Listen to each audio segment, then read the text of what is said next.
Hello,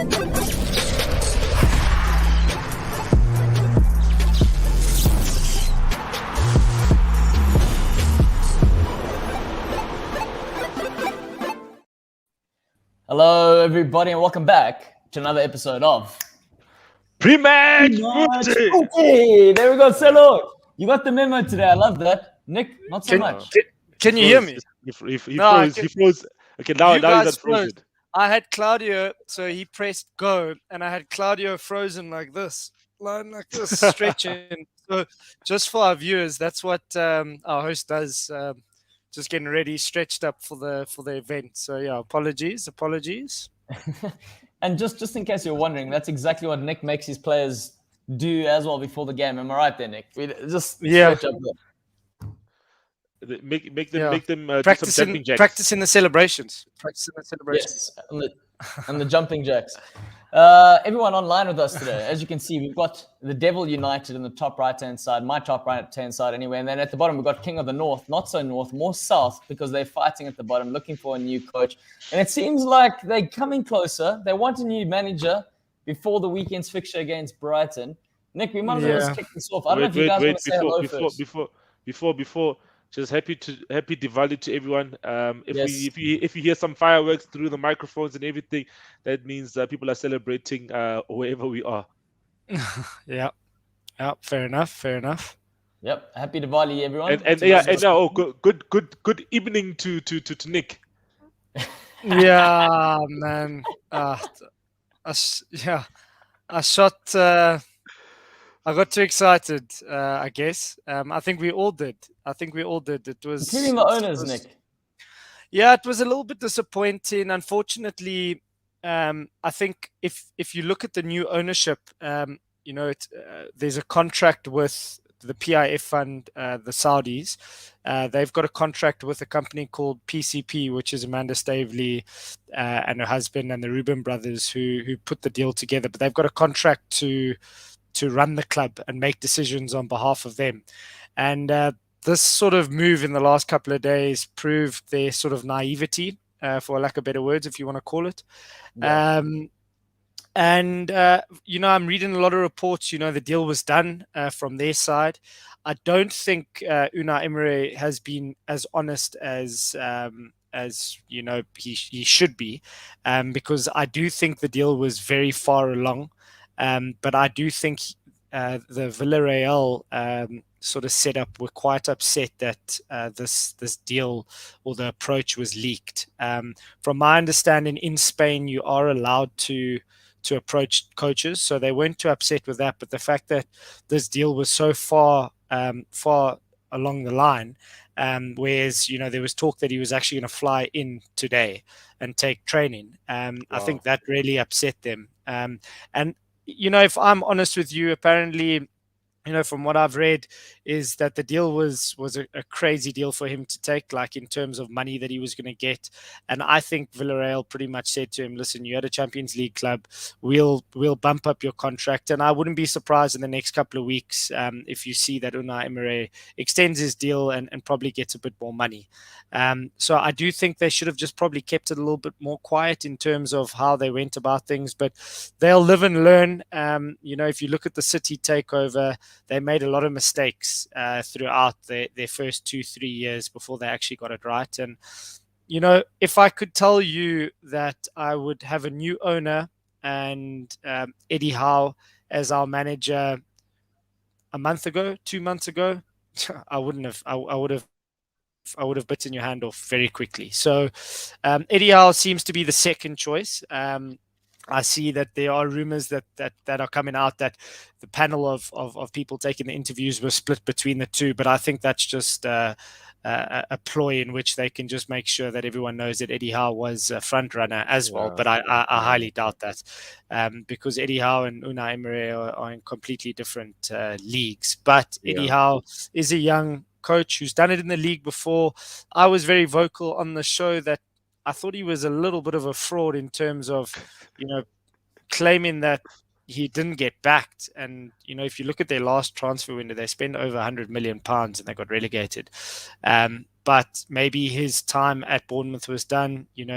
Buying those types of players for Bournemouth What I've learned in the Premier League is you're always going to Sorry. Just before you continue, I'm just happy as a Liverpool fan if Eddie Howe goes to Newcastle. That means we're going to sell all our French players and make good money again. Yeah, listen, Eddie Howe's never really had money, the money that we're going to have. So it will be interesting to see what he does with it. But I think we've done this the wrong way around. We've got a new sort of board. Get in a new coach in before we have a sort of director of football. So I think they're doing this the wrong way around. But I do think that they are in a rush to get someone in because we are in a bit of trouble, you know. So, Eddie Howe knows the league.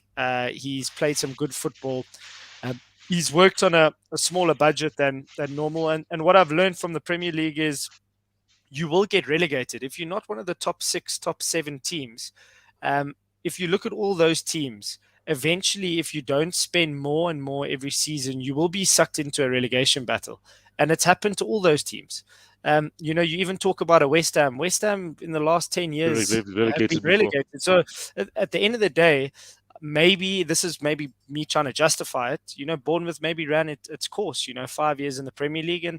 And if they're not spending big, they're not going to eventually kick on. So I know the league has changed over the last couple of years, but I think Eddie Howe's an exciting coach. I am worried because he does concede a lot of goals. So hopefully with his two years out of the game, he's maybe, sort of learned a bit more in terms of how to set a team out defensively, and maybe he's the man.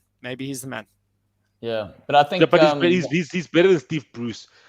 Yeah, that's something. 100%. And I am a little bit disappointed with a section of our fan base, but I think, Claudio, we've spoken about this. I complain about some Liverpool fans on Twitter, and there's a lot of keyboard warriors, a lot of arseholes. If I'm honest with you, Suarez got booed last night by some of the Liverpool fans. So I mean, if you look at it, you've got guys in our fan base tagging our new owner's husband, like asking him why it's taking so long, and like for me, that's disappointing. At the end of the day, but you also have to wait for how many years? What's a couple of more weeks? Look at Pums. Pums says Eddie Howe is a Brendan Rodgers with more budget. Yeah. Wait. He's saying Brendan. You must get Brendan Rodgers with more budget. I don't know, but whatever. Yeah. But I mean, if you look at it, if you have to actually, the problem comes in here is that we were touted at getting a Conte initially, and then it went to an Unai Emery, and then you settle with an Eddie Howe. I can't see why people would be like, okay, that's a bit of an anticlimax. But if there's a silver lining in the fact that my team is going out to try and get Champions League coaches, we're making approaches, we're having interviews with them, so it's showing that the times are changing, and it's a good sign for me. It was never going to happen overnight, and if Eddie Howe can keep us up, and people are saying, we're in a huge relegation battle. We're only 9 games in. I do recognize that we are in trouble, but we win 2 games and we climb up the table. It's immediate. The mood changes completely. If that continues into January, then it's a different story. But you win 2 games, we out of it. We there. We bring everyone back into the mix. And then, that it starts to change. And then we've got a big transfer window with reportedly 190 million to spend. And, it might be a different story. So I'm excited. I think going forward, we're going to look good. But he needs to fix that defense, and that's a big concern. But there's notable players that haven't been playing at the back. Fabian Schär has played 60 times for Switzerland, and Federico Fernandez. I think 2 of our best centre-backs are not playing, and they're ball-playing players. So potentially Eddie Howe might get the best out of it. Yeah, and just in case you're listening to Goal Lounge for the first time, and you weren't sure why you should listen to Goal Lounge, I think this is the most comprehensive Newcastle coverage you will get from a South African point of view. So if you're a diehard Newcastle fan, definitely jump on here. Celo, you wanted to say something? No, it's just very interesting. I think obviously the international break is coming up. This is the last round of fixtures before the international break, and I think it's very important that a manager gets into the club during this time. So even if it's not for this game, but after this game. And then obviously the players who are not going on international break, international duty can actually get the time to train with the new coach. Saint Maximin's not in the French squad, and Wilson's not in the English squad. Cool, Almiron might have to go to Paraguay, but then there's other players. So I probably, let's say, 6, majority 7 of the squad. Majority So of the majority of your squad will squad, be there, Jolinton won't be gone. So majority of your squad will be available. They can hit the ground running. They can warm up with him, yeah. and train, and then figure things out, and then obviously slot in your bigger players. So I think Yeah. that's one of the He best ways to he do it. and I think what I like, I mean, why we are a bit of a laughing stock at the moment because Emery turned us down, and I came onto the show and I posted a few comments there for you guys, but if you look at his record, Emery like actually did better than Wenger in his Wenger's last season. He did better than him, and he finished 1 point of the Champions League and a point behind 2 points behind third And place Chelsea. Europa League final. Europa League final ahead of Man United, and then I'm thinking like maybe he got given a bit of a raw deal, and yes, That was a I'm turbulent sure. time at Arsenal. That he Yeah, it took was a over. turbulent time. There were players bought Still that he kind of didn't is. buy. Yeah. So I actually then thought, and I was one to judge a book by its cover. I was like, he was tired at Arsenal, and I laughed at the way he spoke in his interviews. But when I actually did my research and looked at the way he plays, and I bloody well watched the whole Villarreal game on Tuesday night. I mean, for no reason, like just to see the way they played. And then the next morning I wake up and then the deal's off. Oh damn, man! The man was ready. He was looking Yeah, I for was philosophy. ready. I wanted to He was see how buying he into plays. it. And why I'm a little bit disappointed. Obviously, like they pushed training back to this afternoon. Because the process, what was coming out the media was that he was going to take training, so it was very far down the line, and I think he just chickened out. But I think a guy like Eddie Howe, who's gone through his badges, he wasn't really a top level pro. He knows how to coach. He doesn't have a coaching job or managerial job because of who he was as a player. He's built his way up. Yeah, and I mean, I've watched a few videos of him actually coaching and how he delivers and the way his tone in which he speaks to the players. He's very calculated, and that's going to be quite exciting. I would have loved him to be in against Brighton. I don't know if that's too late because I think the deal might be done today, late on.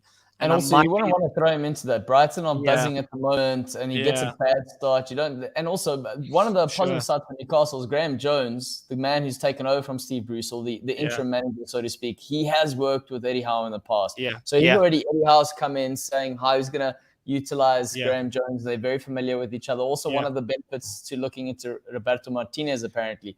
But I think from the Eddie Howe perspective, you've already touched on a lot of the facts. He's a young coach. He's earned his badges. And also, we tend to forget the fact that the man brought up Bournemouth from second division and climbed to the Premier League. And might I add, they were going out of business. They were going to get relegated out of the Football League. And he saved them from relegation and he built them up. So, I mean, he's earned his Premier League status and to be linked with a job. I think from that perspective, when you look at it, and also, the argument could be like, well, you've already touched base in terms of Bournemouth sort of hitting a stale ground at best right now for Newcastle. A mid-table sort of finish would be great for them. 100%. But that's exactly what they're looking for. And Eddie Howe could be the Mark Hughes for the next step. And you know what? If he does even better, then it's a bonus because you've got a young English manager on your hands. And if you look at it, he's got an opportunity now to break through with the money that we have. If he does a good job, he's got an opportunity now to break into the top 6 eventually if he does a good job. The Premier League and the pundits are crying for top English managers. Who's there? You got Klopp, you got Pep, you got Solskjaer, you've got Tuchel. And then you have Brendan Rodgers, and we used to have Steve Bruce. Yeah, well, but then so how many top English managers are there? There's still, I don't think there is an English manager that has that's ever won the league. No English manager has ever won the league. So there's an opportunity for him, and I think he's looking at it.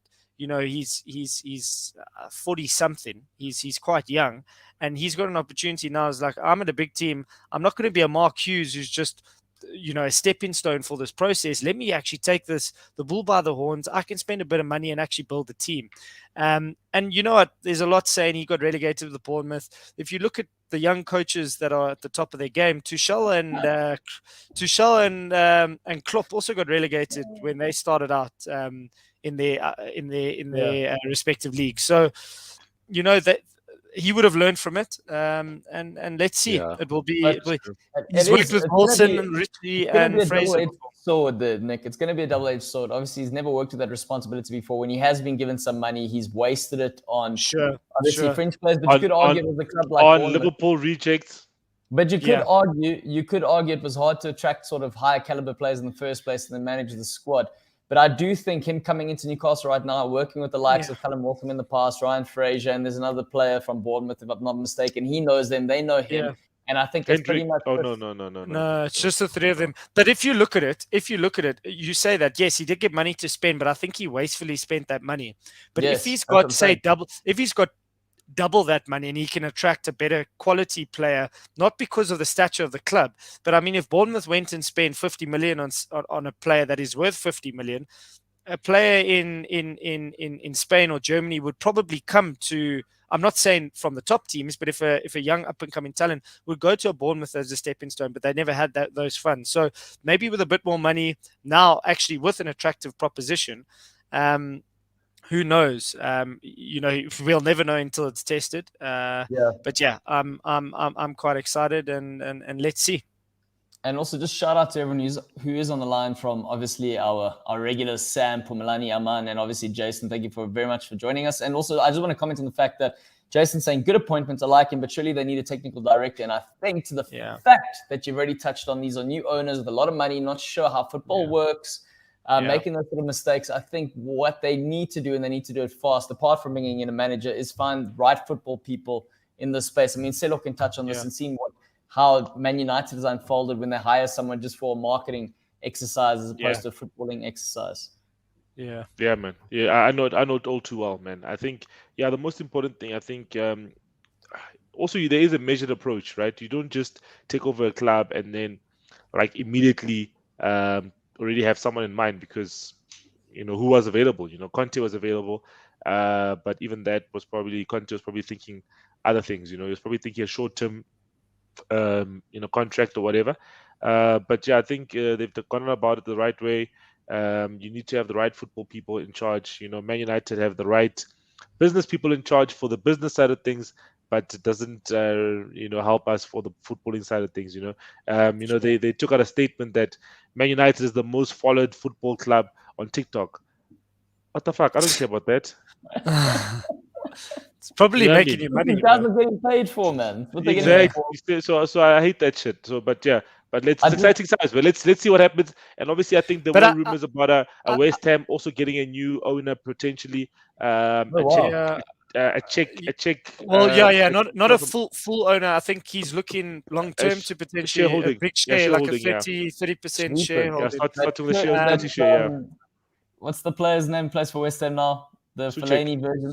Suchek. He's gone a long way, bro. He's even attracting Czech owners. He's even attracting Czech billionaires. But this is quite an interesting point, though, that Jason makes. Like, we do need a TD, but I am concerned. I'm just thinking, like, it's obviously a very modern form of running a club now, because in the 90s and the 2000s there weren't TDs. There was a manager, and he was in charge of everything.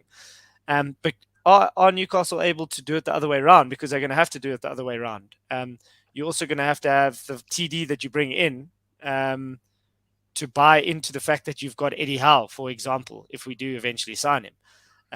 So that will be interesting to see how that unfolds, because not necessarily. I don't think if you bring a technical director in, I don't think seeing Eddie Howe is like going, this isn't going to work. I think the guy's job, first and foremost, we know the state Newcastle in. No, but I'm thinking the other way around, Claudio. I'm thinking the TD might say to the owners, this guy's not good enough, because but I'm saying is, even if he does do that eventually, it's not you work with what you have right now. And what we know from a Newcastle perspective is it's not a well-run club. It's not a club running like a football club. So his job wouldn't necessarily be replace the manager. The manager's just there at the moment to make sure at the end the mandate is Newcastle not to get relegated. That's it. It will be a disaster.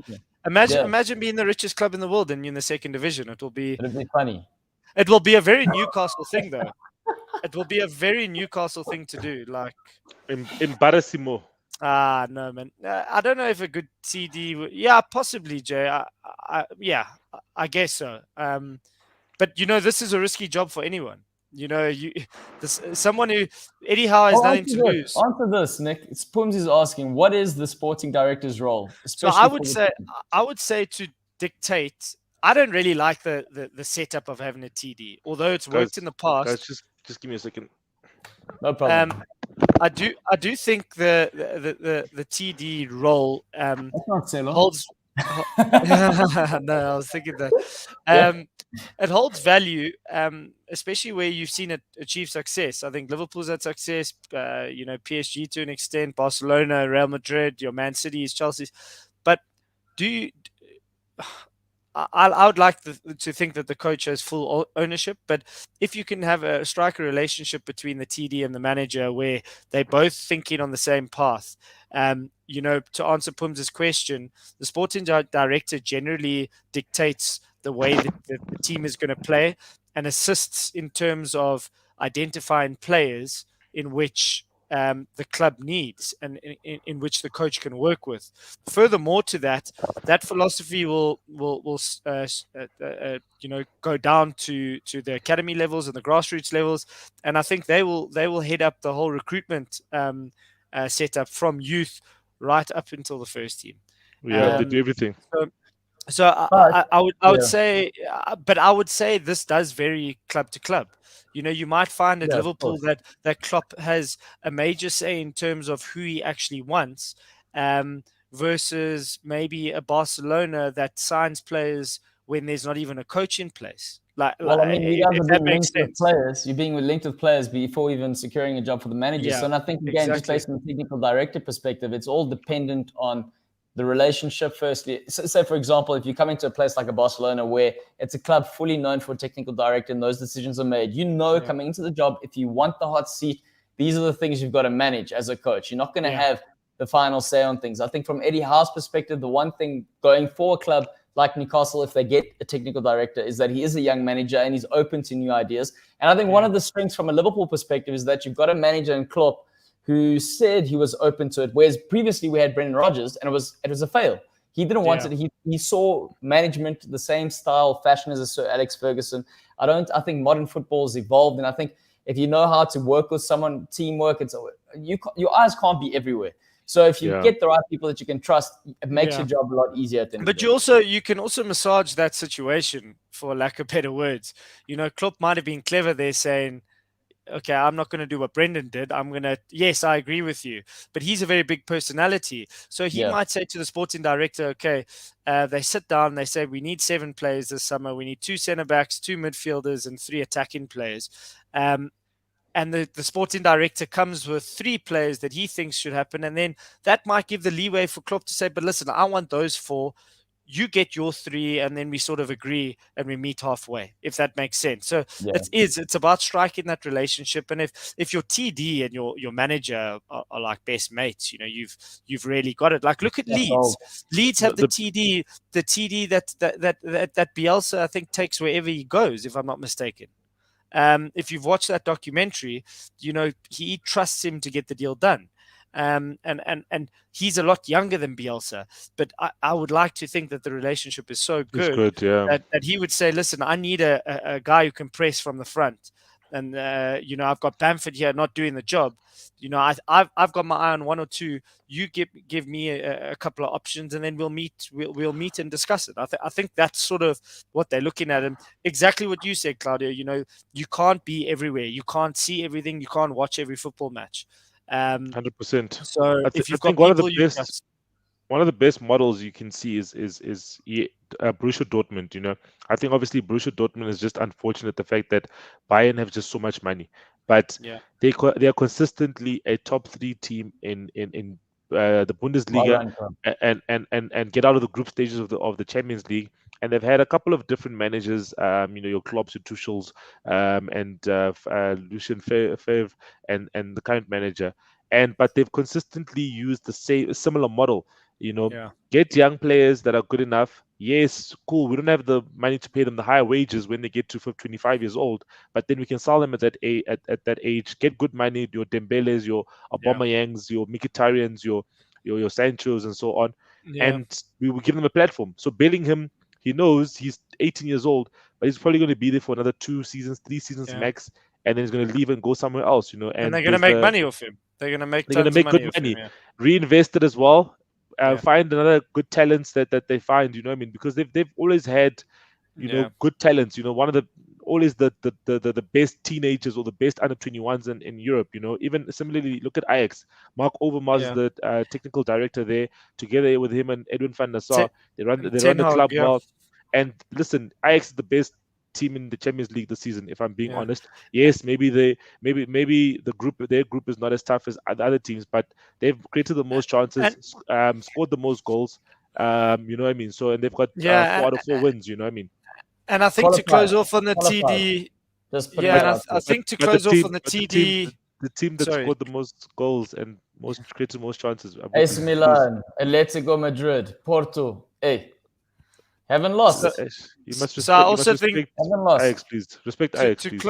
To close off on the TD aspect, I think Silo raises a valid point here. You know, not only the relationship with the coach and the recruitment team is very important, but the relationship with the CEO and the owner with regards to the club is very important, because he has to make those sorts of decisions. Who's he buying? Who's he selling? And he's got to go to that board meeting and explain why they've lost money on a certain player, or explain why they're doing something in a certain way, because it might potentially make them money in the next couple of years. So I think it's quite a fascinating role, and it's a very modern sort of way of running a club, but it seems to be working. So I wouldn't be surprised if we get one in soon. Well, what did I want to say now? I'm gone completely blank because I'm thinking of the next topic. I wanted to say, regardless of what happens, if Eddie Howe does come in, I think being linked with a player like Coutinho is very different compared to a player like Dominic Solanke from Liverpool. Yeah, so 100%. And I'd like to think that Eddie Howe would be able to get the best out of him. A little bit more than what Solanke could have given him. Yeah. But anyway, gentlemen, now it's time. Man United versus Man City. Ooh, the big one. We're doing it in order, I see, yeah? We're doing it in order. Wow. First one. Wow. It's the first one. So, guess what's last, Silo? Guess what the last game of the weekend is? Liverpool. I can already imagine it's Liverpool. It's Liverpool versus someone. Oh, West Ham versus Liverpool. Yeah, okay. West Ham by the Europa, so their game is going to be on today and then Sunday. Okay, no, fair. That's funny. I do it according to the fixture list. Always. Yeah, always. Yep. I don't big trust, game. I don't, big game. Silo, what do you think, bro? Is it going to be another situation where, you know, you got your win, get out of jail free cards last week for Ole, and now you fall apart? But this game is always a draw, a win for either side. Or win for Man United. Under Pep, it's usually for Man United or a draw. But I think. But you get results in this game, man. Yeah, you know. I'm saying that's what I'm saying. We usually win or it's a draw. Ole has got Pep's number, but to be honest, I think it's going to be a very tricky game. What's this? City have they lost their last Premier League game, and then they went out of the League Cup against West Ham. And yeah, okay, cool. They won in the Champions League, but Man United without Varane, our defense is shocking. He brought some stability last weekend against Spurs, and even against Atalanta when he was still on the field, he brought that stability. And it goes back to Solskjaer rushing players back that have come back from injury. Man's desperate. I was about to say, he's desperate, bro. He wants to give his job. You play Varane against Spurs. Let him take a breather. Don't play him against Atalanta. Play him in the derby. You know what I mean? Then play whoever you're playing against Atalanta, so that you're not playing 3 games in the space of 7 days. Don't do that. You know what I mean? So I personally feel that Solskjaer did that wrong. He's rushed back Maguire against Leicester, and then obviously he got shown to the cleaners. He rushed back Shaw against Aston Villa. He still makes the England team, bro. Oh, come on, with that form. Not Sancho though. Sancho Not must Sancho. be kicking No, but things there. no, but he's not playing, guys. So Yeah, listen, exactly. Yeah, listen. You yeah. don't No, it's blame fair. him. Maguire, He's not playing. Maguire's playing, and Maguire's playing shit, and he makes I the know team. shit, yeah. I'd But rather listen, be on. I'd rather be on the bench but Guys, and not do playing you shit. not think, do you not think Maguire's got imposter syndrome right now? I think he's looking around the dressing room. He's like, there's no ways I'm deserving of this captain's armband. Everyone's judging me on how I trap a ball because Lord knows I don't have a good first touch. And and I think and he's playing on and his mind. guys, let's be honest, guys. Maguire didn't have a bad season last season. He had a good season. I think he was top 5 centre backs in the Premier League last season. You know, he was solid. You know what I mean? And this season, like and obviously He's scared. that form continued into the Euros, where he was one of the best centre backs in the Euros, and now he comes back. It's like, where's this guy that was playing so well? It's fear. If you look at him, there's fear in his eyes. I'm telling you, it's imposter syndrome. He's looking around the dressing room, and these other guys are going, hey, man, this guy's shit. And then he's going, how can I have this armband when I'm playing next to Ronaldo? What do you think Ronaldo thinks of him? That's like... Imagine Ronaldo against Maguire in training. Like, do you know? So Juventus, or not Juventus. Let me say, Massimiliano Allegri, right, has this rule. When he was appointing his captain at Juventus, when he joined again this season, right, he said that the player that's been here the longest, right, will be the captain, right? So that's Giorgio Chiellini, right? So Giorgio Chiellini is the club captain for Juventus. Then the vice captain is Pablo Dybala, right? Instead of Bonucci, because Bonucci was at Juventus, then went to AC Milan for a season and then came back. So that's cut his years of being at Juve. And now Dybala is the vice captain. So Dybala basically is the captain most of the time because Chiellini can't play every game. You know what I mean? And now you're getting this guy called Slaphead, doesn't know much about Man United, doesn't know what it means to play in front of Old Trafford, in front of a crowd. You know what I mean? David De Gea was there. yeah, Player of the season, 4 seasons in a row, player of the season. Phil Jones has been there the longest. No, De Gea has been there. De Gea and Jones were signed the same season. De Gea and Jones signed the same season. Phil Jones for captain, bro. De Gea and Jones signed the same season. So those two guys were signed the same season. So yes, Jones for vice captain. But can we kind of like agree on the fact that I think it's the captain's armband that's killing this guy. I think if they just take it off him and they give it to Ronaldo, things will be fine. No, definitely. No, I think just give it to someone that's not Maguire, because also give it to Ronaldo. The Oak's not going to be there for a long time. The thing is, if you give it to Ronaldo, that enhances him. Like it would probably make him play better. Like Ronaldo, exactly. Yeah. So it would enhance him completely. Give it to him. No, He's already saving him. I think a player like Ronaldo, Bruno, or De Gea are 3 guys that would be better captains than Maguire. Also, you know what's happening now? He's getting undermined in the changing room. People are looking at him. They're not seeing that sort of leadership. You've got Ronaldo saying, "Come on, guys, lift it," and then they're looking at the captain going, "Oh, this is a joke." So just give it to him. No one's going to complain that Ronaldo's captain. Everyone's going to play behind Ronaldo. True. I mean, look at Bruno. Bruno is a different player in a sense where last season he was the Ronaldo-esque sort of player, the spearhead for United, trying to do things, wanting to score because he needed to do that. Now he's going, flip, let me just put on a plate for this guy, and he's going to bury it. So, and listen, I think Ronaldo is going to be really up for this weekend. He's going to be like, fuck, we need to get a result. Like, regardless of what's happened, you know, he wants to play these big games. I mean, obviously you had lost to Liverpool, and I think he'll want to right that wrong. And I wouldn't be surprised if he scores 1 or 2. I think it's going to be quite an entertaining game, if I'm honest with you. Yeah, but listen, guys, we still have a very poor coach, guys. Don't forget that, guys. Listen, guys. You can have Ronaldo wanting to score goals, right? Ronaldo wanting to score against Liverpool, right? But if you're open at the back, or your tactics are not good enough, then you know what I mean. I think also the fact that Lindelof is not 100% for the weekend. He probably would have wanted to play a back 5 again. So now that's obviously 50-50, and we don't have many options at centre back. It's Bailly and Maguire, who's a -1. So we need Lindelof to come in at least so we can actually play the back 5. But if not, we're going to play a back 4. And even the back 4, when we went back to the back 4 against Atalanta, when Varane went off, we look so suspect. Maguire had to be spelled out by Bailly so many times, so many times. You know, Is what I mean, he had Matic not a good option at the back? no, I think Centre back.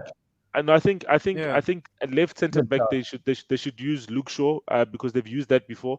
They used it against PSG last season. They used it against PSG last season and Yeah, it worked very well. but let's also if you got to compare the two now, Luke Shaw versus Matic to Nick's point here. Matic is already playing that role where he's got to read the game, he's defensive. He just has to be in the right place. Luke Shaw likes going forward. So the discipline, I wouldn't say, and you can correct me here, but just in terms of the natural position of the player, it's not in his nature to be in that sort of situation where he doesn't want to go forward. So I personally think it's a safer bet to have a Matic there than it is a Luke Shaw, despite the fact that the benefit in having a Luke Shaw is the pace to cover for Maguire. That's the benefit. Yeah, and I'm just saying, obviously, is that he's played in the position before. Last season against PSG, he played in that position. Telles played left wing back. So yeah, that's my thinking Silo, are around you it. reading that comment there? We can buy your whole starting 11. Thank you, Stephen, but we wouldn't take Maguire. You can keep him. And Fred and McDonough. I know who you want. I know who you want, Nick. I know you want Martial, Bailly, and Lingard. Yeah, I'll take. Maybe I'll just take Sancho as well because you're not playing him. So. Hey man, Sancho just needs a better coach, man. I'll give Donny some minutes as well, bro. Silo, hey guys, Donny scored in a different department, eh? Hey. Yeah. But can Donny not play at the back? Can Donny not play as a centre back? I think he's clever enough to probably play that role. I think he's good. I've seen Frankie De Jong play centre back as a part of a back three at Barcelona. And yeah, man, guys who are from Ajax can play any position. Yeah, they can. Yeah, they're very astute in that. Do you wanna answer what Pumlani is saying? Pumlani thoughts on Greenwood. I think I was impressed with Greenwood's cameo on Tuesday. Usually people say that Greenwood is quite selfish, doesn't make a pass. He's individualistic. But I think also sometimes that's what happens with poor coaching. The poor coaching is vibes FC. Hey guys, go out on the field, express yourselves. Just there's no tactics. There's no telling you to do this, to do that, to make triangles or whatever. But I like the first goal that we scored in terms of how he played the ball into Bruno. But I think definitely under a better manager, the kid will definitely develop. But this season, you've seen he's lethal as ever in front of goal and has scored some great goals. All I keep thinking about Silo is that he is young. Yeah, he doesn't have a good coach, but he'll be learning from Cavani and he'll be learning from Ronaldo. And that's a hell of a prospect for Man United if they know how to get a decent manager coming forward. Also, shout out to Vards, shout out to Steven, and who else has joined it? Oh, also Sam saying bye Fred, Nick. Just buy Fred from Nick after Man United. Listen, save maybe for our reserve team. Look at Steven. Look at Steven. Steven comes on the show for the first time and is already like, "Hey guys, put me on there." I love it. I love the enthusiasm. I hope he's a Newcastle fan, but I hope you were one pre-takeover. That's all I'm saying. Jeez, I didn't even see this comment, Steven. Ask him. No, this is a good question. Ask him who's the greatest ever French player to play for Newcastle. Let's see his answer. Yeah. I know the answer. Steven, no pressure. Let's see. The greatest French player to play for Newcastle. Just hang on. I just want to keep talking about the Man United sort of prospect against Man City. Gents, we don't really cover from a Man City perspective for obvious reasons, largely because that person is absent from our show. But if we're looking at current form for Man City, them losing, and again, you speaking in previous record with Man United getting results over Man City, realistically, what are we thinking is going to happen here? I think it's going to be a cagey, not a cagey game, but I think Man United is going to go into it with the objective of not trying to lose, and I think Man City, knowing that they're 5 points behind Chelsea, will definitely want to win this at all costs. They cannot be further behind Chelsea. They've already helped themselves by beating Chelsea, but they've lost ground by losing to a Palace. So they would have been 2 points behind Palace, but now they're 5 points, 2 points behind Chelsea. Sorry, but now after the Palace loss, they're 5 points behind. So I think they'll want to win. Make a statement. I think it's a derby, and derbies how they are. Form goes out the window. But yeah, let's see what Man City does. I think Pep said that this is the best his side has been playing since he's managed Man City, which I was laughing at because I've seen his teams play much better than this. But obviously he'll say that just to boost their egos and so on. But yeah, it'll be interesting to see how they set up as well. I think obviously Pep the Tinker Man, he obviously tinkers and tinkers, and sometimes he overdoes it in big games. But yeah, let's see how they go on. I do think it's not a bad omen that the irony is behind having Ole as manager. He does somehow get those results against Pep, which does make him overthink things. So that is in your favor there.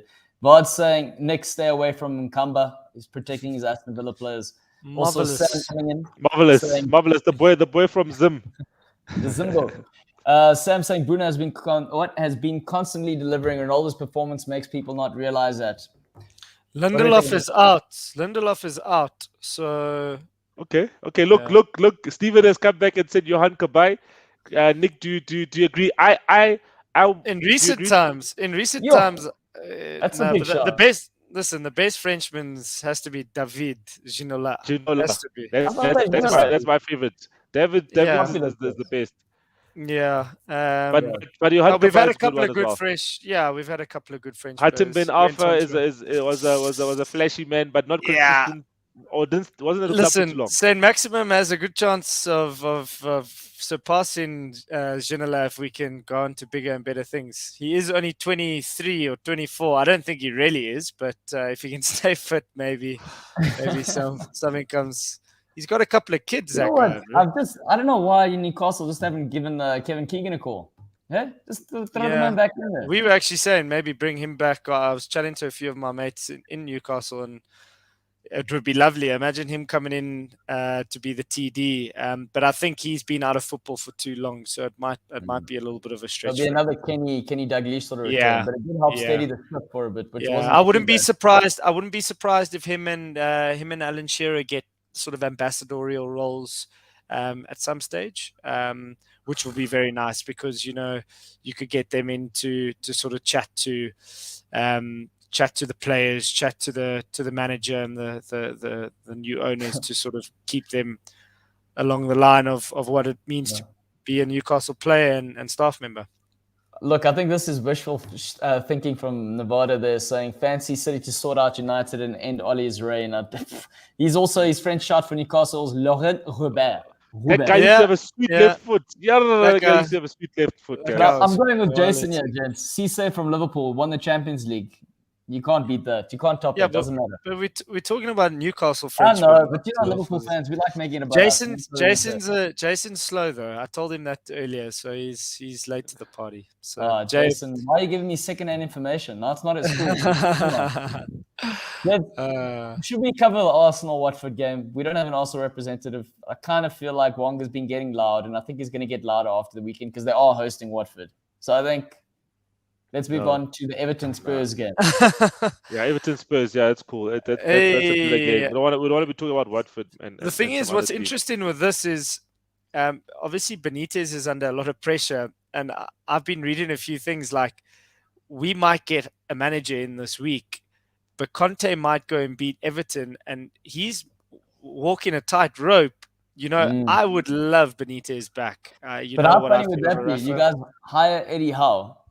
And then he becomes available after losing to Spurs. It would be crazy because, from what I understand, is it's been widely reported that pre-takeover, when we were supposed to get taken over 18 months ago, Benitez was already spoken to by the PCP, Amanda Stavely, and he was keen. That's all he wanted. He wanted to come in and work with a team that's trying. So it's interesting, but. It's written. Steven's saying he'd love Wenger for a few seasons, but he's nearly 87. So no. At least the man's still got a good diet, Steven. I think the players will be well fed. But yeah, I think for me, Conte, it's written in the stars for Conte to go in there and flip and create something out of nothing. And Harry Kane will score. Harry Kane will definitely score, guys. I think a manager like a manager with prestige will definitely help him to get him firing again, guys. But Rafa is going to make it. He's lost 2 on the spin now. He is going to set up shop and park a bus, bro. I can guarantee you that. He's not going to want to lose. Compact. He knows, Compact. yeah, compact. No tea. No tea. Remember that one that he did? They say he's got magic powers because he moved like this, and then I think his name came across the TV screen like mid 2000s. He moved like this, like Benitez with a magic wand, and he goes like this, and then his name comes up, Liverpool manager. I'm like, oh, that's brilliant. Yeah. But yeah, back to the game, gents, with the Conte coming in, Spurs. Look, it's not a hidden secret. And I don't even think it needs to be reported to the fact that Harry Kane is very chuffed about this. And this is also one way to keep Levy keeping Harry Kane happy. And I think if we're looking back, Celo likes talking about Conte getting the best out of players. We do know one thing, that he's very similar to Mourinho in a lot of aspects where he's going to challenge players. And Kane's come out saying the issue with Mourinho's reign was he was calling out the players to be accountable. Not many players were accountable. But at the same token, Mourinho did get the best out of Kane. And when you're looking at a Conte, very similar to Mourinho, he's going to be on the players' cases. The difference being his emphasis is on going forward. So it should change for Spurs in terms of the sort of Son, Kane getting back to their best form. But the question remains how he sets up with the rest of the side and whether or not they've actually got the appetite to meet the demands of Conte. And I'm thinking, gents, we're already saying here that, Conte is going to get the number over Rafa. Celo, what do you think from this perspective? First game in, what's the expectation in terms of the performance that these players are going to need to put in? I think obviously I'm trying to remember what time they're playing. So I would have liked to see the starting lineup while we're on the show, but I think the game's only at 10 p.m. But it'll be interesting to see how they set up. Let me see. Yeah, no, they only play at 10 p.m. They only play at Conte is going to cream pie ref. What the flip, Steven? What the heck? Yeah, man. But I think yes, it is as you said, Nick. It's going to be a very tough game for Spurs and Conte because he won't want to lose. But yeah, Ayanda's saying something very valid there. Shout out to Ayanda. Claudio, let's give a little round of applause.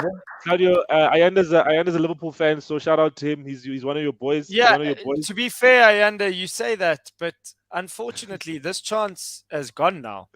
So if he doesn't, yeah, the thing is, it's gone. So I don't see them going back for Unai, and we might get someone bigger than him. So I don't know. I don't know if you see the cockiness in Newcastle fans. We might get someone bigger than him.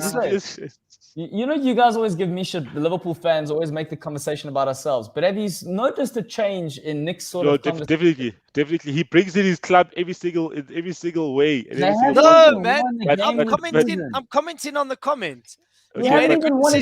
He made a good decision to stay at Villarreal. Okay, great. Villarreal in the Champions League. But they on the Champions League because they won the Europa League. They're not going to make the Champions League next season. So will he get another big job? Yeah, he probably will. He's a very good coach, but it might not be in England. I can tell you that much. It might not be in England. Look, Nick, you've already been labelled with the term arrogance right here. Thanks, Pooms, for saying that.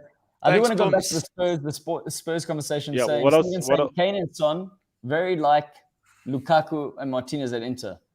And I don't think we can deny that statement. I think that's a very fair observation. Deadly combination. Lautaro Martinez gave Lukaku a lot of goals and vice versa.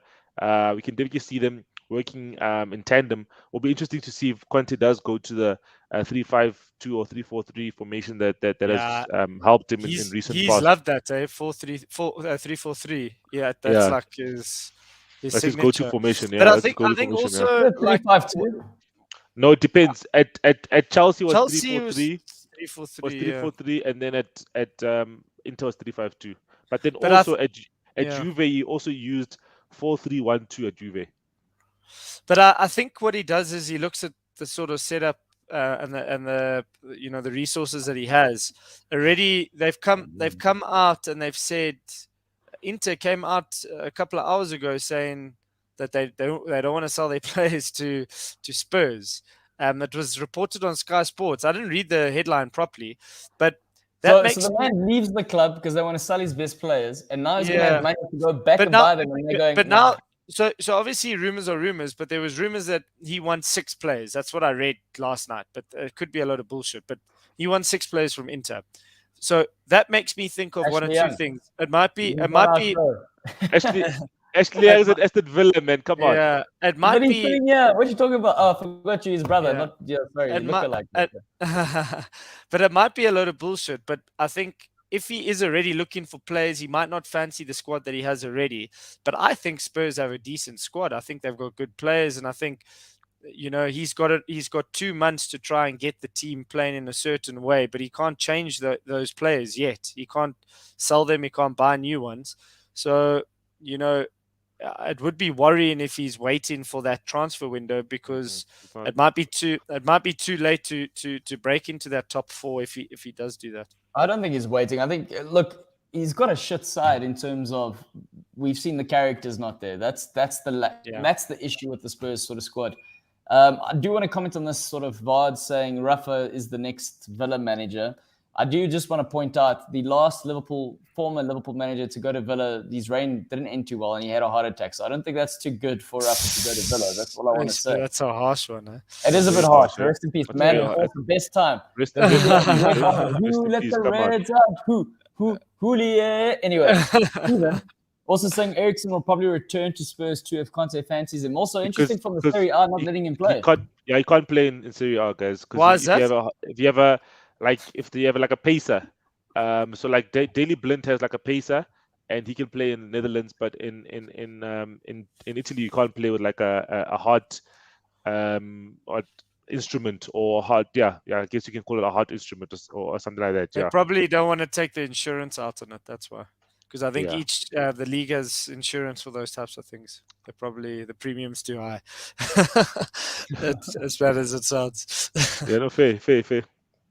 But yeah, I'm excited to see. It's 2 quality managers against each other, so it will be interesting to see how they set up. And Everton need a win.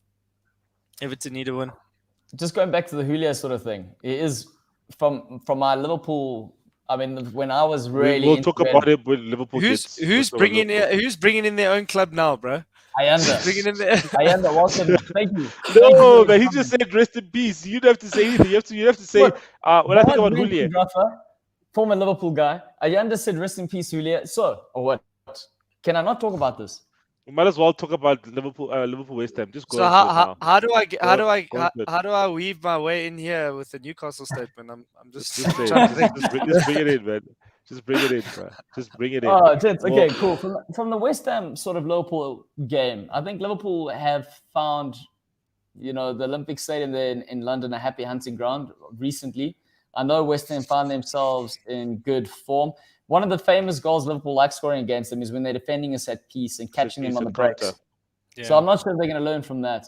I think after beating Atletico last night and doing it quite handsomely as well in terms of having good control over the game, I would like to think that the form is going to carry over into the game, and they're going to have to try and push Chelsea again, and they can't afford to drop more points.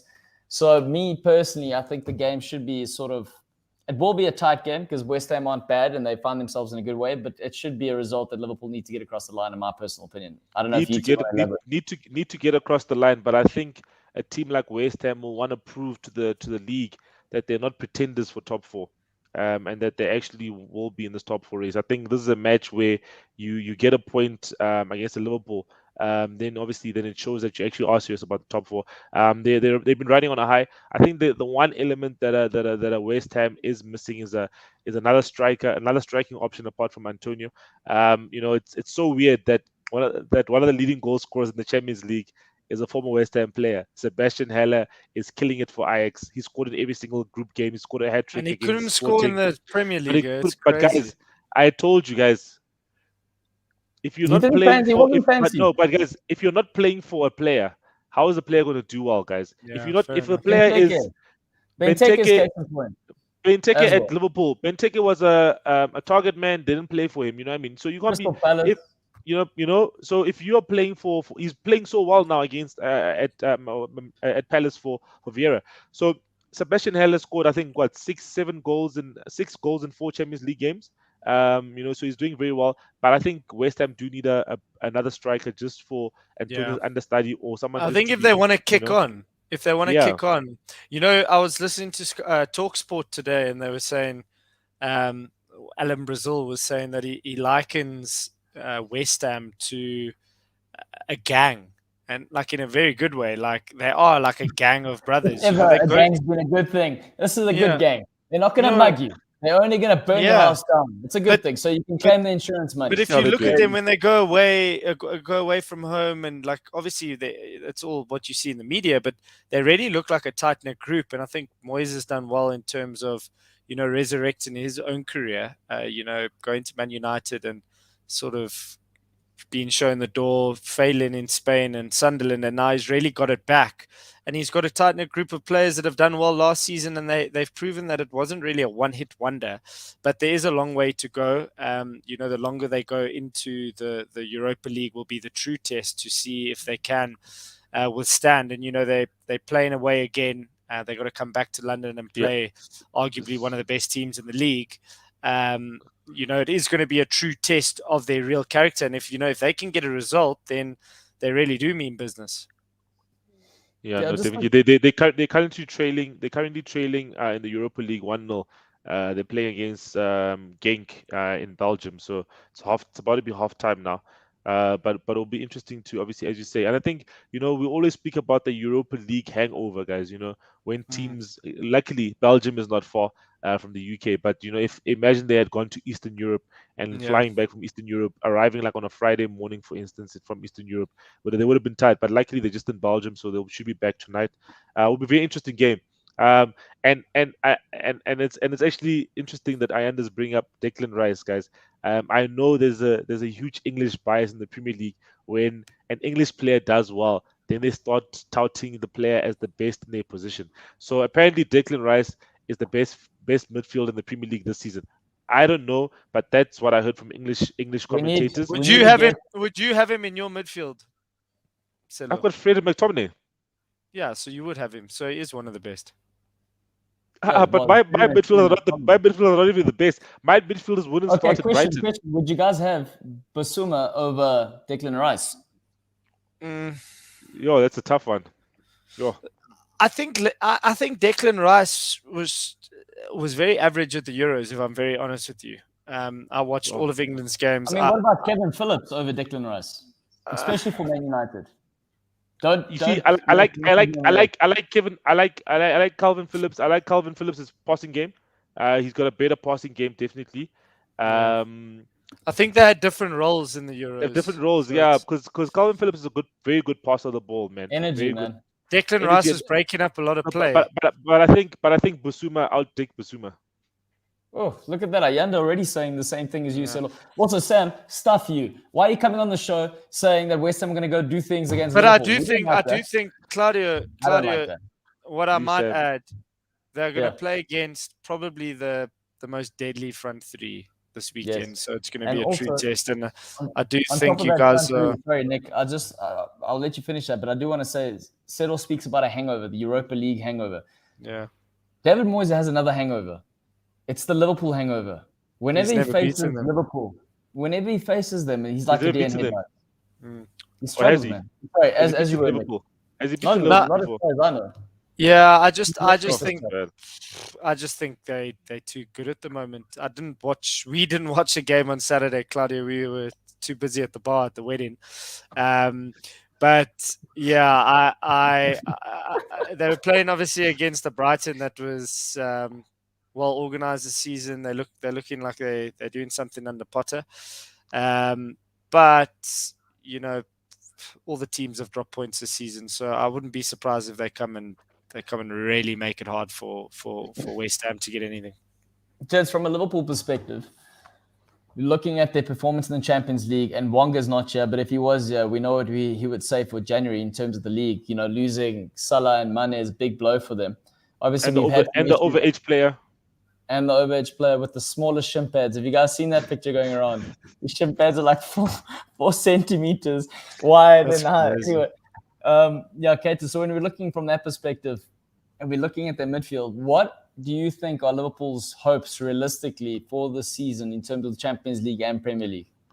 I think it would be interesting to say that they need to maybe go into the transfer window and maybe add 1 or 2 players for that 6-week period. I don't know what you think, Silo. I think they should, guys. You definitely can carry on with a Jota and a Firmino, but I think you need someone else. You need To maybe something. You score a need few goals. The exactly. So you goals that you're need going to lose. Yeah. yeah. So you just need someone, but also it's a bit tricky because it is like you're trying to do it like a short-term fix, but also a short. You can also do a long-term with a long-term view. You know what I mean? When I mean long-term view, I mean the fact that you guys have 4 attackers essentially, because an Origi, for instance, must then leave, and then you could have 5 attackers, for 3 positions, and that could be a long-term view. A Shaqiri left, and Origi is not a player who's used in the Premier League. So I think a player maybe who's Yeah. like a 24-year-old who can contribute, I but would also get someone in. I would get a which player in, like you which player saying, would for the leave long though? term. Which player You, would leave their club at the time? yeah.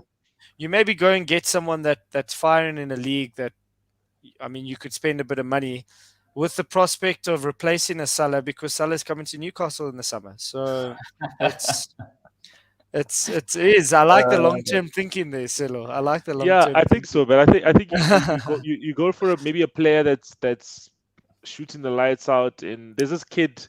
Okay, but now you guys wouldn't like him actually. There's this kid who plays for Club Brugge. He literally plays. Yeah, Claudio would hate him because he literally copies the way Neymar plays. So you would hate him. But then there's a guy who plays for Ajax. His name is Anthony. He provided See? 2 assists yesterday. So there are some players who are playing in the outside the top 5 leagues. I think you could probably look at. Those are the guys I think you would add value, because they also aren't expecting to start when Salah and Mane come back, but they are expecting to be integrated at some point in time. And Klopp has had a history of integrating players, biggie, you know what I mean, type of thing. And Do you not have anyone? Do you not have anyone in your youth that's firing? But so that's actually what I wanted to bring up here. So Jason, obviously before this comment, which we're gonna talk about, saying just missing one player, he thinks Firmino and Jota are enough. He just needs one more. My question is Harvey Elliott. I know he's picked up the injury. He started on fire. He was playing more in a central role, but for Blackburn, he was playing in high up the park, and he was playing quite wide. So I wonder, just based on the evidence at the start of the season, if they can get him up and running and they can get the legs going, if he's not the option. I know it's going to be a huge gamble, and to expect Liverpool to then compete for the league title is going to be a huge ask. When is he returning? I don't know. He's already in training, man. I saw him taking pictures with Fernando Torres last night. Wow, that's crazy. So yeah, so it's ridiculous. That's crazy. And also, out of all the players, he's just got a good head on his shoulders. I think when you see how he behaves, and so it's going to be an interesting. Would you not be interested in, like, I know it would probably not happen, but like a Jesse Lingard? Oh no, you wouldn't take him. Player. He's a Man United. If he wasn't a Man United player, you would take him. Bro, he was scoring. He was scoring for. You would take him if he was a lesser team in West Ham.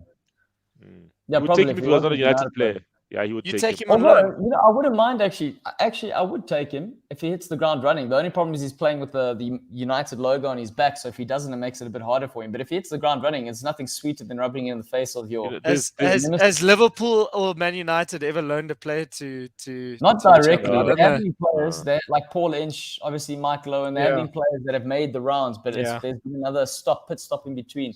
Jason's saying someone whose contract is expiring, like Dembele. Now, the only concern I have for Dembele, I've actually got a couple. First being the attitude. The guy seems like he doesn't have a good attitude. Missing training for playing PlayStation, things like that. And then the second thing being, he's the only player I know who's had more injuries during his time at Barcelona than Keita's had at Liverpool. So that's a bit of a question mark from my perspective. Stevie G can give you the Buffalo, the one who plays there for Rangers. What's it? They call him the El Buffalo. What's his name? I thought you were talking about Joelinton there for a second. No. Stevie G can bring you. What's that guy's name, man? The striker for Rangers. Morelos. Morelos. Yeah, Morelos. Yeah. Also, gents, this is why Liverpool will not dip into the market. This is why. Look at Pum's comment. Minamino. The boy is good, man. He is a good player. He came on last night. But give him some game time so that he can be ready when Salah and Mane go, guys. Look, he's been getting scraps and he's been doing well in the scraps. I think he's earning his right to get something, but it's just a level of trust. that's one of those things that any manager has to deal with. And I think, Nick, you'll talk about it. But right, gents, we're going to move on. Betting predictions. That's where we're going to go. We're going to go straight for it. What? Oh, no, don't worry. It's okay. Did you want to talk about another game?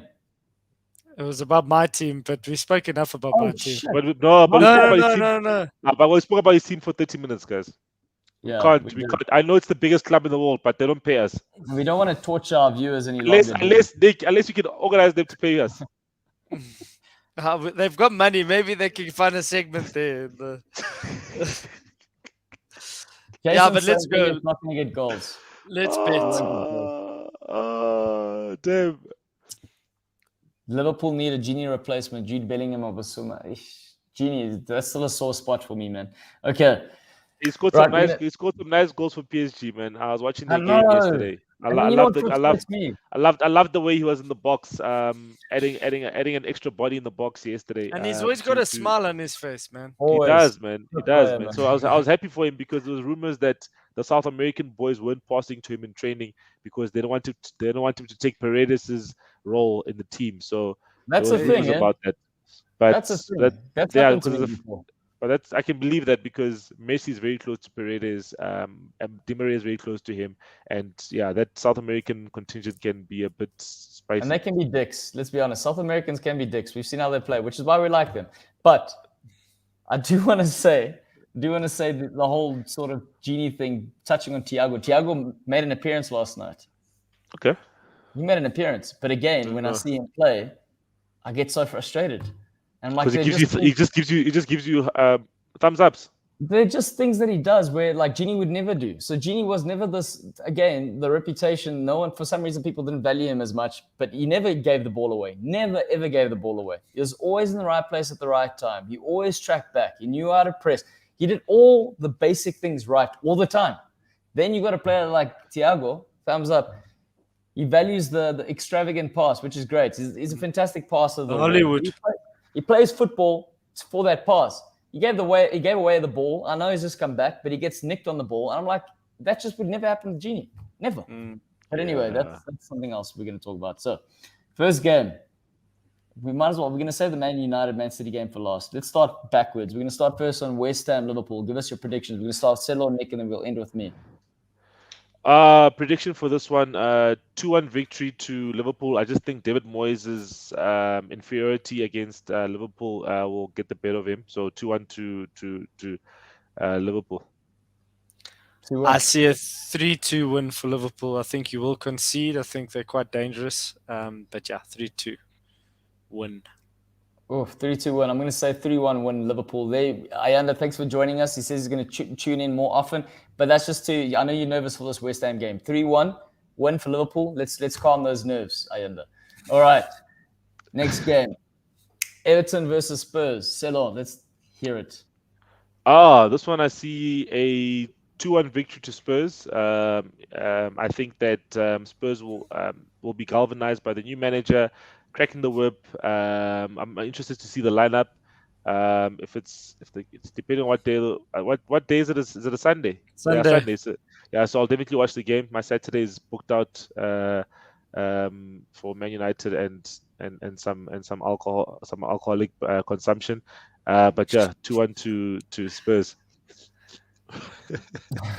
I thinking throughout since I spoke about this, I think Rafa's going to spoil the party. Rafa. You love Rafa, yo. I hope he spoils the party so he doesn't get fired. But yeah, I think 2-1 win for Everton. Hangover for Spurs in the Conference League. Rafa gets fired. Nuno goes to Everton. Rafa goes to Newcastle. Hey, but no, yeah, it's not going to happen. Eddie Howe's going to sign first, and then it's all going to play. Would you take Rafa as head coach? Would you take Nuno at Newcastle? But that will be like a recycled sort of situation. I'm not saying he's poor, but that means like he wasn't even in the frame. Like it would be poor from them to go get a coach that was in a job while they started the process, and now that he's fired, we're getting him. It would be no different. It would be no different to Spurs, how Spurs got him as well. He wasn't really part of the. Yeah, I think we can just get Rafa, and then Eddie can be his assistant. That could work. But you know what's going to happen though? If Eddie Howe does come in and Rafa loses and he gets sacked, it's going to be like an Una situation where Spurs wanted Conte, Newcastle wanted Rafa. It's gonna Eddie Howe's gonna fuggle. Yeah. He's gonna struggle to get results, and then What's struggle? Imagine. Yeah. But yeah, Everton to win 2-1. Okay. I'm gonna say Jeepers. Conte is gonna get something there. Actually, I think Sam's got a good shot. 2-2. I'm gonna say 1-1 draw because Compact's gonna frustrate things. Compact. Arsenal versus Watford, gentlemen. No. Arsenal's been playing very well. 2-0 victory to the Gunners. Yeah, I took the words out my mouth. I think also they've solidified at the back. Simple 2-0 conventional win. Wonga's going to like this. I'm going to say 3-1. 3-1 victory. Still going to win by 2-goal difference, but they're going to score some goals, and he's going to smile. And he's going to come back on Tuesday, and he's going to be louder. Brighton versus Newcastle. Guys. I want Newcastle to buy a victory. They got the money to buy a victory. But this one is a draw, 1-1. Hey, listen, a point's a point, but we need to win somewhere. So, I'm going to say we're going to win. We have to win eventually. Against Brighton, away from home. We have to win eventually. And Brighton don't have a great record against us. I think they've only won 2-13 or something like that. Guys, I'm going to go for it. We're going to have Eddie Howe in the stands watching. They're going to play for a spot in the next team. I think we're going to win. I think we're going to win 2-1. Look, after what they did against Liverpool, there's no ways. 2-1. These guys are going to come in there. They're going to be buzzing. They're showing their pedigree. They're going to take it for granted. They're going to say this Newcastle team's tired. Watch. No, we're going to win 2-1. They're going to go there with the same mindset that Pum said earlier. All the teams must relegate Newcastle. Okay, we're going to relook at this on Tuesday. I'm going to say 2-0 victory Brighton. No, actually, no what? No, I'm talking shit. No, Newcastle have a goal in them. I'm going to say 2-1 victory Brighton. Okay. 2-1 victory. Okay, now the big one for the weekend, technically the start of the weekend. It's going to set the tone for Settle's weekend and determines how much he drinks on the Sunday while watching the Spurs game. He's going to drink regardless. It's drinking, a lot of drinking this weekend, Settle. Yeah. Win, lose, you're going to have to drown your sorrows or celebrate your You see, what happened was when I was watching I was not watching, but when I heard of the scoreline, the Man United Liverpool game, I was at a whiskey tasting. And once the more goals came, the more we had obviously a measuring, for a single double, So when it was 4-0, I was drinking quadruple shots of whiskey in my drinks. So, but this one, I think it's a 1-1 draw. I think, I just have a funny feeling of how he just does it over Pep, but not a win. He won't win. But I think it'll be a 1-1 scoreline. Hey, listen. If he surprises me and starts a Van de Beek and starts a Sancho, I could give him a win. But he's going to start McFred. No imagination in the midfield. So it's going to be a 1-1. 2-2 draw. 2-2 draw. Entertaining game. I think Ronaldo will be the difference for Man United to get a result. But I think City will turn it on as well. They'll just be a little bit short at the back with the likes of Ronaldo. I say if they make Ronaldo captain, it's a hands-down victory for Man United. But I think I'm going to go against the grain and I'm going to say Man United are going to win because I'm all for Ole in.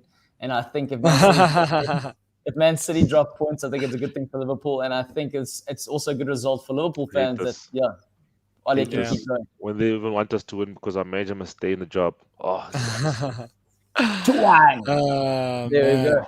All right, gents. Time. Pretty much wraps up the show for this evening. So final thoughts from your end. Selo and then Nick. Let's hear it. What do you have? Nothing much, eh? Just interesting to see what happens this weekend. I think obviously it's the last round of fixtures before the last international break of the year. Let's see what the lads have in the engine before they go away to their respective teams. And it'll be interesting to see what Nick's club does in terms of the managerial situation. Guys, since we started Goal Lounge, we've always had me as a Newcastle fan on the show with Steve Bruce as my manager. So hopefully by the next show we'll have a new manager. Hey, tides are So turning. we have to celebrate. So yeah, looking forward to rosier times for the To a Toon new Army. manager. Yeah. Right, Goal Lounge family, we just want to say thank you very much for tuning in. You guys rock. If you haven't bought a shirt yet, you don't rock as much as I think you actually rock. Also, if you haven't joined our Discord channel, the link's in the bottom, so feel free to have the conversation with us. We know Sam and Pooms, you guys are with us all the time, so thank you very much. And yeah, feel free to join us. We want to grow the community, and we enjoy having you here. Settle? Cool. No. Stop it. Stop it. Do you say it? Oh, you didn't. I didn't hear what you said. Man, this guy, man. There you go. I Nick's said on stop form, it. still sleeping. Okay, Hey, 3, but listen, 2. I saw Aman, but he didn't comment after he said hi, which was weird. Yeah, but, He's in his like biochemistry class, bro. Give him a break. That's why. Yeah. But yeah, let's try it again. 3, 2, 1. Stop it.